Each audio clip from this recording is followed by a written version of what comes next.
बिस्मिल्लाहिर्रहमानिर्रहीम। Dear students, मैं उम्मीद करता हूं कि आप सब खैरियत से होंगे। Class 10th chapter 14 current electricity को हम लेके चल रहे हैं। आज की इस वीडियो में हमारा टॉपिक है 14.4 ओहम्स लॉ।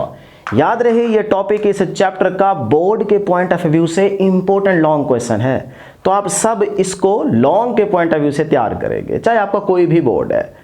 डियर स्टूडेंट्स, अगर इस वीडियो के साथ आप थोड़ी देर के लिए जुड़े रहे तो मैं आपको गारंटी दे रहा हूं कि इस टॉपिक का कॉन्सेप्ट आपको 100% क्लियर हो जाएगा और आप खुद कमेंट करके कहेंगे कि सर अब हमें यह टॉपिक आता है।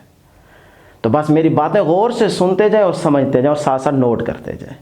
ठीक है जी। तो स्टार्ट करने से पहले एक छोटी सी रिक्वेस्ट कि जिन स्टूडेंट्स ने अभी तक इस चैनल को सब्सक्राइब नहीं किया, काइंडली और प्यार मोहब्बत दिखाएं और चैनल को जरूर सब्सक्राइब कर लें। आपका बहुत शुक्रिया।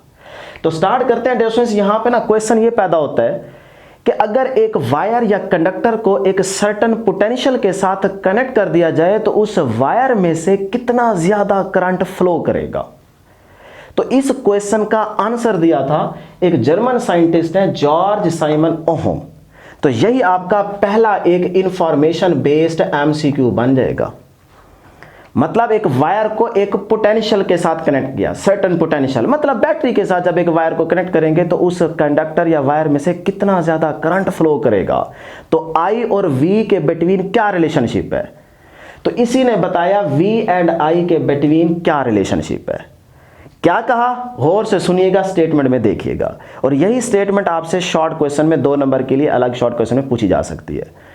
डियर स्टूडेंट्स, इसने कहा जी current flowing through a wire or conductor is directly proportional to the voltage. Voltage की जगह आप पोटेंशियल डिफरेंस भी लिख सकते हैं। तो यहां तक भी स्टेटमेंट लिख देंगे तो आपको 2 नंबर मिल जाएंगे। लेकिन अभी आप समझ लें क्या कहा, current flowing through a wire, जब वायर में से करंट फ्लो कर रहा होगा तो वो करंट का रिलेशन बनेगा इज डायरेक्टली प्रोपोर्शनल, यानी कि वही करंट डायरेक्टली प्रोपोर्शनल होगा किसके, वोल्टेज के। कि अगर आप वोल्टेज को बढ़ाते हैं तो करंट भी बढ़ेगा। तो V और I का रिलेशन क्या होगा, डायरेक्ट होगा, ये इसने बताया। अब जरा आगे सुने। जो अच्छे स्टूडेंट्स हैं वो इसको प्रॉपर डिफाइन करने के लिए, स्टेटमेंट को लिखने के लिए ये आगे जरूर लिखेंगे कि provided that physical state such as temperature remains constant. Temperature remains constant का मतलब है रेजिस्टेंस कांस्टेंट होगी। तो जब रेजिस्टेंस कांस्टेंट होगी तब की वो बात कर रहे हैं कि आई का रिलेशन वी के साथ क्या होगा, डायरेक्ट होगा। ये है प्रॉपर स्टेटमेंट। तो अगर 2 नंबर के लिए शॉर्ट क्वेश्चन में आ जाए तो आप इस तरह से इसको डिफाइन कर देंगे, लिख देंगे। ठीक है जी। अब इसी बात को हम मैथमेटिकली यहां पे लिखते हैं। क्या कहेंगे जी कि I डायरेक्टली प्रोपोर्शनल है किसके बेटे, V के। तो मैं यहां लिख देता हूं, करंट को I से डिनोट करते हैं, तो I डायरेक्टली प्रोपोर्शनल है, डायरेक्टली प्रोपोर्शनल है किसके, वोल्टेज के। या V को आप पोटेंशियल डिफरेंस भी कह सकते हैं। तो ये आ गया। अब इस बात का मतलब क्या बनता है, इस बात का मतलब बनता है कि अगर आप V को बढ़ाते हैं तो फिर I भी बढ़ जाएगा, और अगर आप V को कम करते हैं तो फिर डियर स्टूडेंट्स I भी क्या हो जाएगा, कम हो जाएगा। ये इसका मतलब है। अब जरा यहां पे आप बुक में देखेंगे तो आप समझेंगे कि उस्ताद ने रिलेशन गलत लिख दी है। पता है बुक में क्या लिखा हुआ है, बुक में लिखा हुआ है V is directly proportional to I, ऐसे लिखा हुआ है। हमने लिखा हुआ है I directly proportional to V। अब मैथमेटिकली दोनों प्रूफ हो जाते हैं, दोनों ही ठीक है, जो मर्जी आप लिख देंगे मैथमेटिकली, पेपर में लिख के आएंगे तो नंबर मिल जाएंगे। लेकिन जरा कॉन्सेप्ट के पॉइंट ऑफ व्यू से देखेंगे ना तो इन दोनों में जमीन आसमान जितना फर्क है। यानी कि टेक्निकली तरीके से अगर देखेंगे, इंजीनियर की नजर से देखेंगे तो फिर यह बात आपको ठीक नहीं लगेगी, ये वाली बात ठीक लगेगी। मैं इसकी पूरी वजह आपको यहां पे समझाऊंगा। अभी आप खुद फैसला करके बताएंगे कमेंट के अंदर कि मैंने बात ठीक की है कि नहीं की।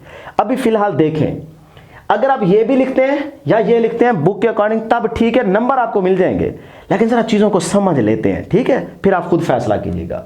अगर मैं यूं लिखता हूं तो इस बात का मतलब है कि V डिपेंड करता है I पे।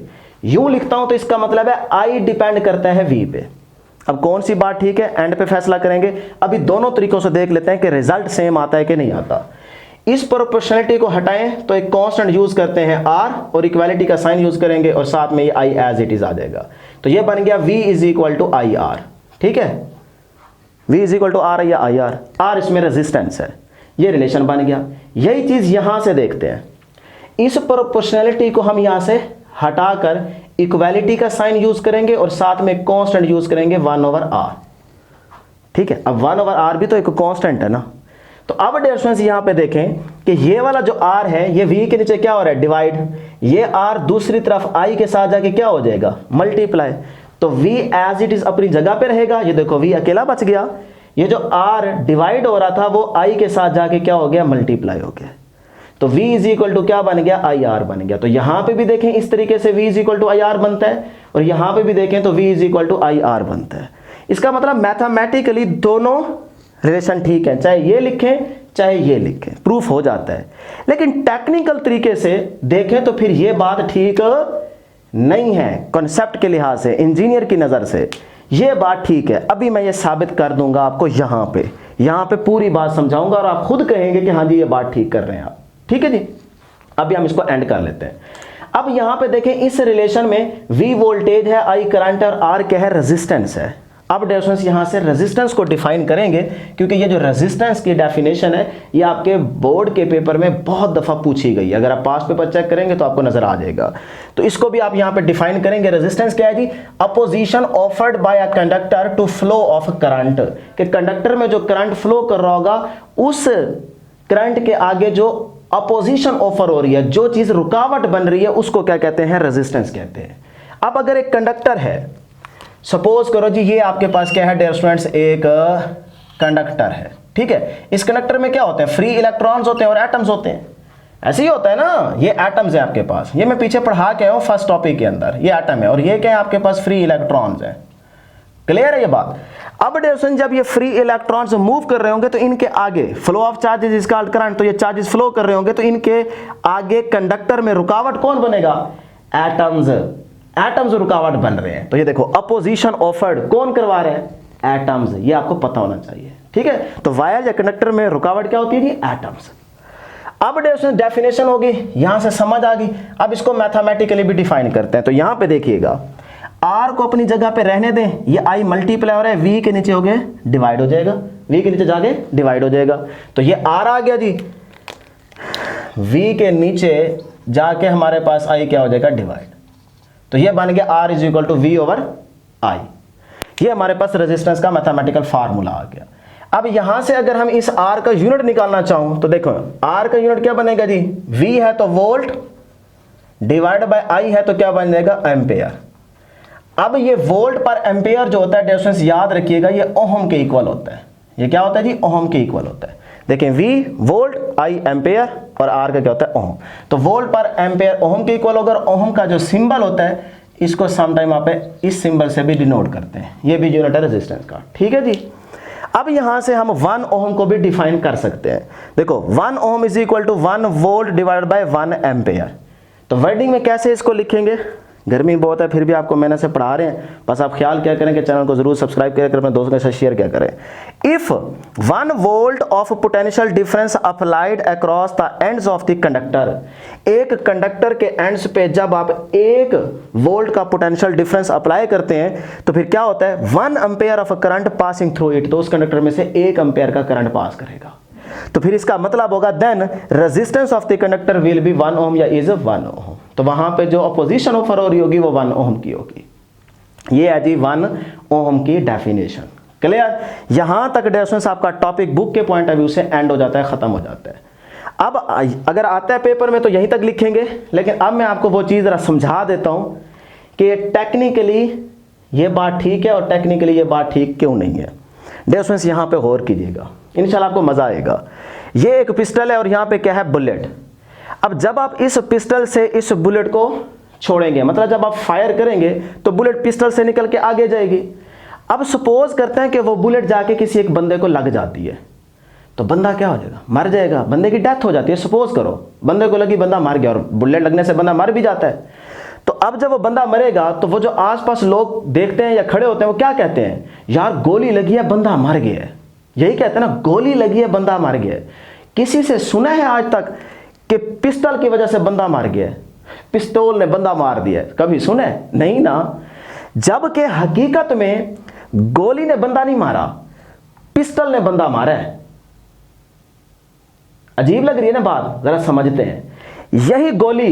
यही गोली पिस्टल से ना निकली हो, मेरे हाथ में हो और मैं आपको ऐसे मार दूं, आप मर जाएंगे? नहीं ना, आपको तो कुछ भी नहीं होगा, वही गोली है, वही गोली है। लेकिन अगर मैं छोड़ूं तो आपको कुछ नहीं हो रहा। पिस्टल से निकले तो तब जिस बंदे को लगेगी वो मर जाएगा। इसका मतलब गोली बंदा नहीं मार रही, क्योंकि मैंने भी तो छोड़ी थी तो बंदे को कुछ नहीं हो, तो गोली को तो कुछ भी, गोली का तो कोई कसूर ही नहीं बनता। लेकिन जब वो पिस्टल से निकलती है तो पिस्टल उसको इतनी ज्यादा एनर्जी दे देता है कि वो जहां पे जाके लगती है तो वहां तोड़ फोड़ कर देती है, वहां उसके अंदर से पेनिट्रेट कर जाती है बॉडी में से, जिसकी वजह से बंदा मार जाता है। वही गोली आपको हम ऐसे मारें तो आपको कुछ भी नहीं होता। इसका मतलब फिर गोली का तो कोई कसूर नहीं है, भेजने वाले का कसूर है, फेंकने वाले का कसूर है। तो यहां से पिस्टल फेंक रहा है, उसको बहुत ज्यादा एनर्जी दे रहा है कि चल, अब वो जाके जहां लगेगी तो बंदा मार देगी। लेकिन आमतौर पे सारे कसूर किसका मानते हैं? बुलेट का मानते हैं, जबकि हकीकत में बुलेट नहीं बंदा मार रही, गन मार रही है, क्योंकि इसने उसको एनर्जी दी थी कि जा, फिर वो आगे जाके लगी है तो वहां पे उसने बंदा मार दिया। इसका मतलब जो चीज हमें बज़ाहिर नजर आ रही है, कॉन्सेप्ट उसका वैसे नहीं है, हकीकत में वो चीज उलट है। यही चीज आपको यहां पे जरा करंट और वोल्टेज के बारे में बताता हूं, अभी आपको समझ आ जाएगी, यहां पे ये चीज क्लियर हो जाएगी। अक्सर आप सुनते हैं कि यार करंट लगा है बंदे को, बंदा मर गया, यही सुनते हो ना, जबकि करंट बंदा नहीं मारता। करंट कब आता है समझिएगा, ये एक सर्किट है, इसके अंदर ये बैटरी लगी हुई है, ये चार्जेस है वायर के अंदर। अब मैं एक लम्हे के लिए ये बैटरी हटा लूं, सपोज करो ये बैटरी नहीं है, अब ये चार्जेस तार के अंदर मौजूद है, तो मैं तार को हाथ लगाऊंगा मुझे कुछ होगा नहीं, तो मैं तो नहीं मरूंगा। लेकिन जब डियर स्टूडेंट्स मैं ये बैटरी लगाता हूं, मतलब मैं V को लेके आता हूं, V को जैसे ये बैटरी लगाएंगे, अब ये बैटरी इन चार्जेस को एनर्जी देगी और ये चार्जेस फ्लो करना स्टार्ट कर देंगे, तो flow of charges is called current. अब करंट आ जाएगा, हाथ लगाएंगे तो मर जाएंगे। इसका मतलब करंट तब आया जब आपने V लगाई, जब तक V नहीं था, पोटेंशियल डिफरेंस नहीं था, तब तक करंट नहीं था। इसका मतलब करंट मोहताज है, करंट डिपेंड कर रहा है किस पे? V पे, पोटेंशियल डिफरेंस पे।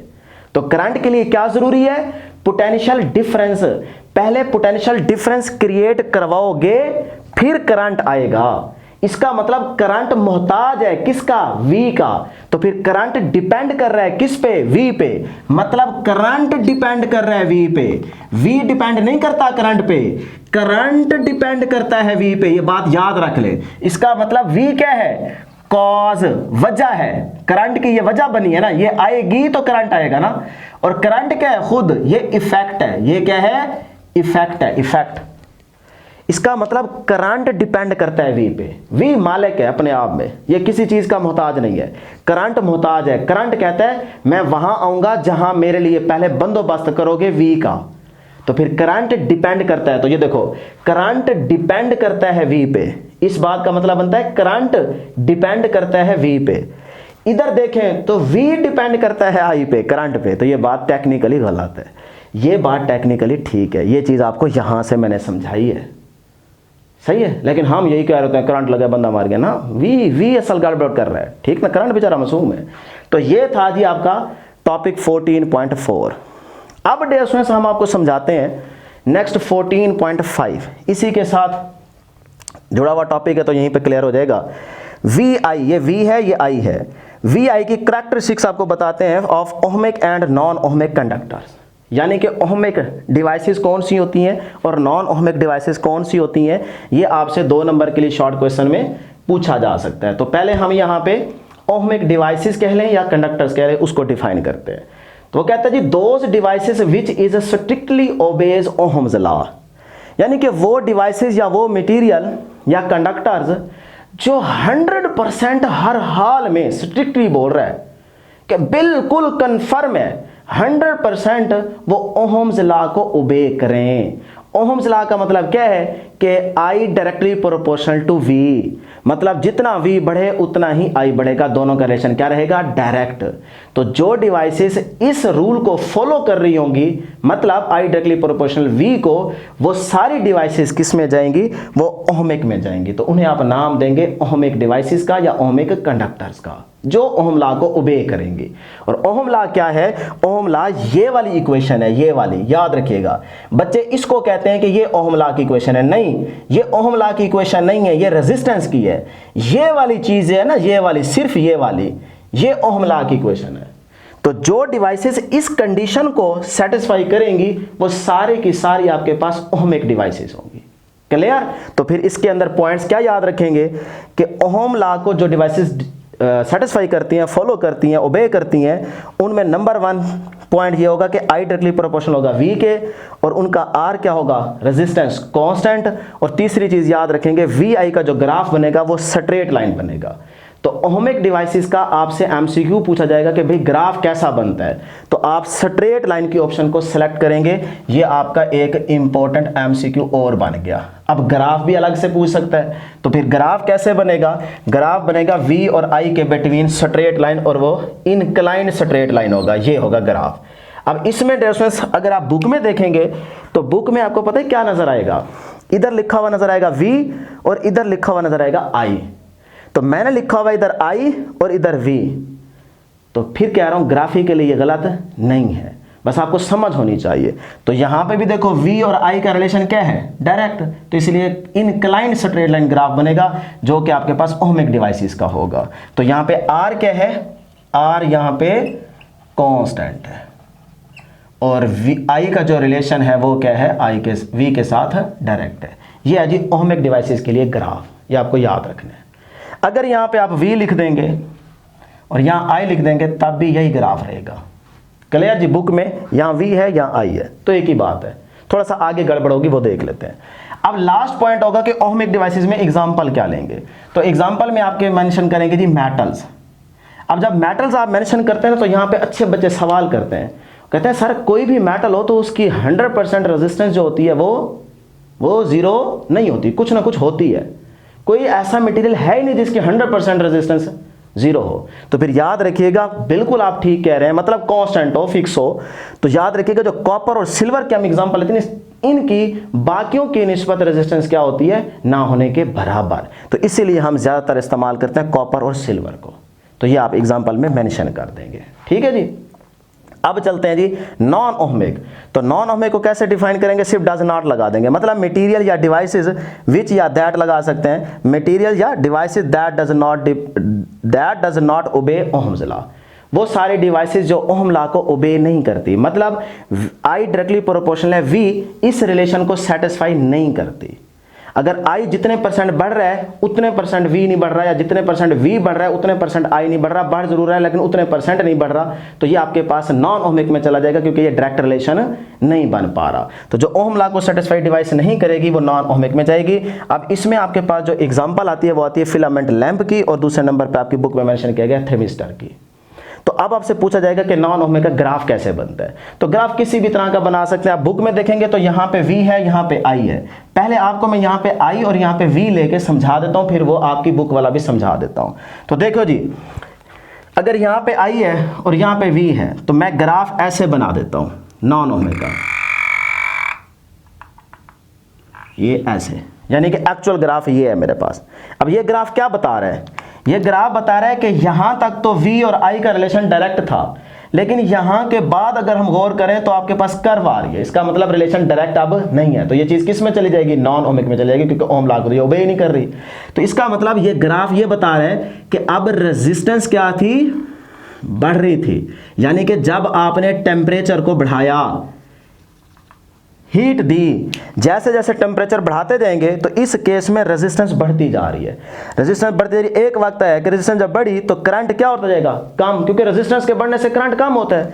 तो यहां पे देखें, यहां पे रेजिस्टेंस जैसे जैसे बढ़ना स्टार्ट हुई तो करंट क्या होता गया? कम होता गया, क्योंकि ग्राफ ऊपर नहीं जा रहा ना, ऊपर नहीं जा रहा बल्कि इधर जा रहा है। इसका मतलब यहां से ग्राफ नीचे आ रहा है, मतलब करंट को देखें तो Y पे है। अगर ग्राफ ऊपर जाता तो बात का मतलब होता है कि करंट बढ़ रहा है, लेकिन ग्राफ ऊपर नहीं जा रहा, देखो इधर चला गया, इसका मतलब करंट अब क्या हो रहा है?